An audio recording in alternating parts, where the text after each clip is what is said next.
हर महान व्यक्ति में किसी एक अंश में कमजोरी होती है, चाहे कोई भी हो, कोई भी महापुरुष हो।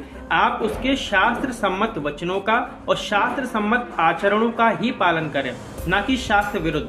अब जैसे कि इन्होंने कुतर्क किया कि भारती कृष्ण तीर्थ जी महाराज विदेश यात्रा पर गए थे और बाकी सारे आचार्य भी उन्हीं से प्रेरित होकर के विदेश यात्रा करने, भगवान के नाम का प्रचार करने जाते हैं, जिसमें भगवत गीता का श्लोक भी इन्होंने दे दिया कि जो एक महान व्यक्ति होता है समाज में, यदि वो जैसे आचरण करता है, एक साधारण व्यक्ति भी वैसे ही आचरण करता है। ये बात ठीक है, किंतु आप तो समझदार व्यक्ति हैं ना, आपने तो शास्त्रों का अध्ययन किया है। आपको ये समझना चाहिए कि शास्त्र सम्मत आचरणों का ही सत्पुरुष को पालन करना चाहिए, ना कि शास्त्र विरुद्ध का।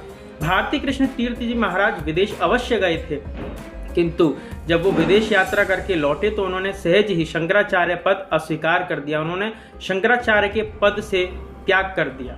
तो क्या आप भी अपनी व्यासपीठ का त्याग करेंगे विदेश यात्रा करने के बाद? नहीं करेंगे ना। तो आप पूरा आचरण तो उनका फॉलो नहीं कर रहे ना। क्यों नहीं कर रहे, क्या कारण है?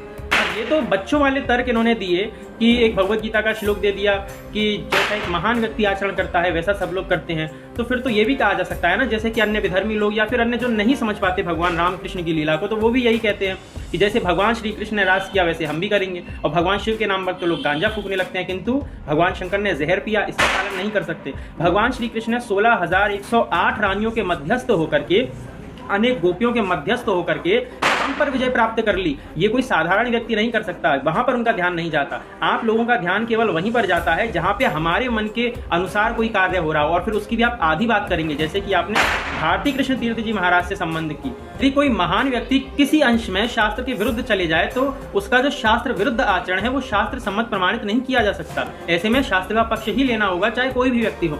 तो हम ऐसे किसी भी व्यक्ति का इतने अंश में, जितने अंश में वो शास्त्र सम्मत नहीं है, उतने अंश में हम उसका समर्थन नहीं करते, चाहे वो कोई भी व्यक्ति हो।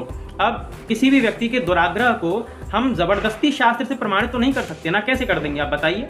तो इसीलिए इसके संबंध में आप करपात्री जी का ग्रंथ पढ़िए। लोभ के वशीभूत होकर के आप अपने शास्त्र विरुद्ध आचरण को शास्त्र सम्मत सिद्ध करिएगा तो ये उचित नहीं है। जय श्री कृष्ण।